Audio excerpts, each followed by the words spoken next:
नमस्कार।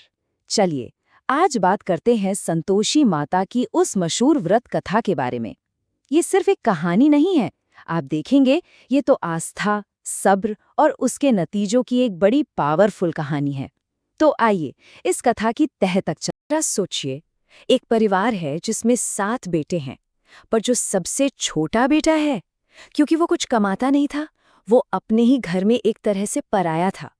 उसे खाने को मिलता भी तो क्या, अपने भाइयों का छोड़ा हुआ जूठा खाना। और उसकी पत्नी को भी बिल्कुल यही अपमान सहना पड़ता था। पर सबसे अजीब बात ये थी कि उस बेटे को अपनी माँ के प्यार पर पूरा अटूट विश्वास था।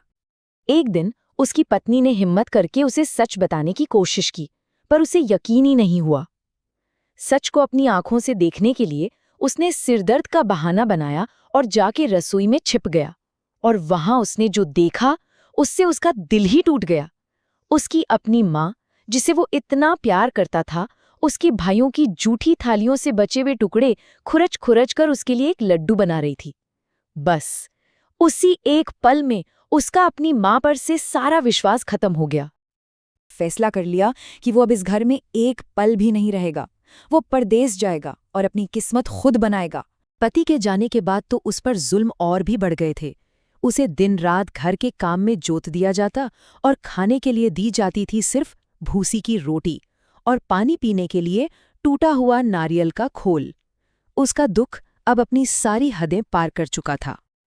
और इसी घोर निराशा के अंधेरे में उसे संतोषी माता के व्रत के बारे में पता चला। जैसा कि नाम से ही जाहिर है, ये व्रत संतोष की देवी को समर्पित है। और बस सीधा संतोषी माता के मंदिर पहुंची। वहां उसने देवी के सामने अपना दिल खोलकर रख दिया। उसकी प्रार्थना में उसका सारा दर्द, उसकी सारी पीड़ा और उस व्रत को करने का पक्का इरादा छिपा था। उसने अपनी सारी उम्मीदें देवी के चरणों में सौंप दी। और जैसे ही उसने पूरी श्रद्धा से व्रत शुरू किया ना, चमत्कार होने लगे। ये उसके विश्वास की पहली और सबसे बड़ी जीत थी। और इसका असर तो हजारों मील दूर बैठे उसके पति पर दिखना शुरू हो गया। परदेस में उसे पहुंचते ही एक व्यापारी के यहाँ काम मिल गया। उसकी मेहनत और ईमानदारी ऐसी रंग लाई कि सिर्फ 3 महीने में वो उस व्यापार में आधा हिस्सेदार बन गया। और देखते ही देखते कुछ ही सालों में वो खुद एक जाना माना सेठ बन गया। ये सब मानो उसकी पत्नी की प्रार्थनाओं का ही फल था। इधर पत्नी हर शुक्रवार को व्रत रखती और उधर उसके जीवन में अच्छे बदलाव आने लगे। पहले ही शुक्रवार के बाद पति का खत आया और कुछ ही हफ्तों में उसने पैसे भी भेज दिए। उसका विश्वास अब रंग ला रहा था, उसकी प्रार्थनाएं सुनी जा रही थीं। लेकिन काम में डूबकर पति तो लगभग अपनी पत्नी को भूल ही चुका था। तब खुद देवी को हस्तक्षेप करना पड़ा। एक रात वो उसके सपने में आई और उसे याद दिलाया कि उसकी पत्नी उसके इंतजार में कितना ज्यादा दुख उठा रही है। इस सपने ने उसे अंदर तक झकझोर दिया और घर लौटने के लिए प्रेरित किया। पति घर लौट आया था और पत्नी खुशी खुशी अपने व्रत का उद्यापन मतलब समापन समारोह कर रही थी। उसने अपने जेठ के बेटों को खाने पर बुलाया, लेकिन उसकी जेठानियां उससे जलती थीं। उन्होंने बच्चों को सिखा पढ़ाकर भेजा कि वो खाने में खट्टी चीज मांगे। बच्चे जिद पर अड़ गए और उस भोली पत्नी ने तरस खाकर उन्हें पैसे दे दिए। बच्चों ने उन पैसों से इमली खरीद कर खा ली और बस व्रत का सबसे जरूरी नियम टूट गया। देवी का क्रोध तुरंत उन पर आ उठा। उसी पल राजा के सिपाही आए और उसके पति को पकड़कर ले गए। जैसे ही उसे अपनी गलती का एहसास हुआ, उसके तो पैरों तले जमीन ही खिसक गई। वो रोती बिलखती मंदिर की ओर भागी। उसने देवी से अपनी अनजाने में हुई भूल के लिए गिड़गिड़ाकर माफी मांगी और एक और मौका मांगा। उसने वादा किया कि इस बार वो सब कुछ बिल्कुल सही तरीके से करेगी। दूसरा समारोह आयोजित किया तो वो पहले से ज्यादा समझदार और सावधान थी।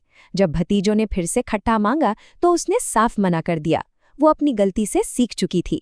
इसके बजाय उसने ब्राह्मण बालकों को भोजन कराया और पूरी श्रद्धा के साथ अनुष्ठान को सफलतापूर्वक पूरा किया।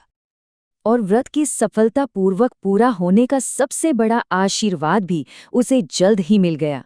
9 महीने बाद उसके घर एक सुंदर से बेटे का जन्म हुआ और उसका परिवार पूरा हो गया। लेकिन कहानी का सबसे बड़ा, सबसे नाटकीय पल अभी बाकी था। देवी ने खुद उसकी आस्था की अंतिम परीक्षा लेने का फैसला किया। वो एक बहुत ही भयानक रूप धरकर उसके घर पहुंची। परिवार के बाकी लोग उन्हें देखकर डर से चिल्लाने लगे, देखो कोई चुड़ैल आ गई, इसे भगाओ।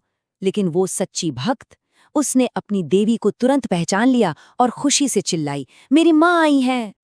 उसका यही अटूट विश्वास और आनंद ही उसकी आखिरी परीक्षा थी। उसकी इस प्रतिक्रिया को देखकर देवी अपने असली सौम्य रूप में प्रकट हुईं और पूरे परिवार को अपना आशीर्वाद दिया। उसकी आस्था ने सिर्फ उससे बचाया बल्कि उसके पूरे परिवार के दिलों को भी बदलकर रख दिया। तो ये कहानी हमें एक बहुत गहरे सवाल पर लाकर छोड़ देती है।